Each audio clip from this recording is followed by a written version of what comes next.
ఎంవీపీలోని సమతా కళాశాలలో శనివారం ఉద్రిక్తత చోటు చేసుకుంది. ఈ నేపథ్యంలో కళాశాలను చుట్టుముట్టిన విద్యార్థులు, కుటుంబ సభ్యులు కళాశాల లోపలికి వెళ్లడానికి ప్రయత్నించారు.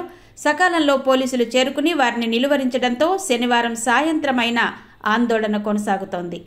సమతా కళాశాలలో డిగ్రీ తృతీయ సంవత్సరం చదువుతున్న సాయి తేజ శుక్రవారం ఆత్మహత్యకు పాల్పడిన విషయం తెలిసిందే.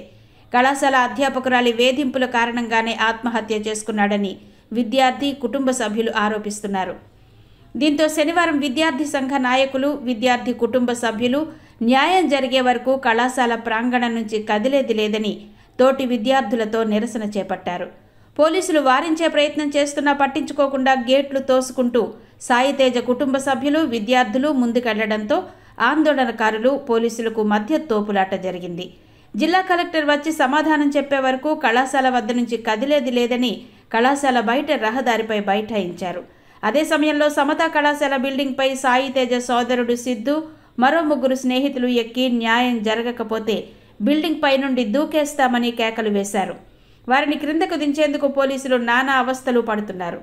కుమారుడు సిద్ధు బిల్డింగ్ పైకి ఎక్కిన విషయం తెలిసి సాయి తేజ తల్లి కింద నుంచి కేకలు వేస్తూ న్యాయం జరిగింది రారా బాబు అంటూ కుప్ప కూలిపోయింది. ఎంత బ్రతిమిలాడుతున్నా సిద్ధు, అతని స్నేహితులు కిందికి రాకపోవడంతో పోలీసులు డ్రోన్ ఎగరవేసి పర్యవేక్షిస్తున్నారు. న్యాయం జరగకపోతే కిందికి దూకేస్తామంటూ సిద్ధు, అతని స్నేహితులు నిరసనకు దిగారు. మరోవైపు రోడ్డు మీద విద్యార్థి తల్లిదండ్రులు, బంధువులు ఆందోళన చేస్తున్నారు. ఈ నేపథ్యంలో సంఘటన స్థలానికి ఏసీపీ, సిఐలు, ఎస్ఐలు, ఇతర అధికారులు, సిబ్బంది చేరుకుని ఎటువంటి అవాంఛనీయ సంఘటన జరగకుండా పర్యవేక్షిస్తున్నారు.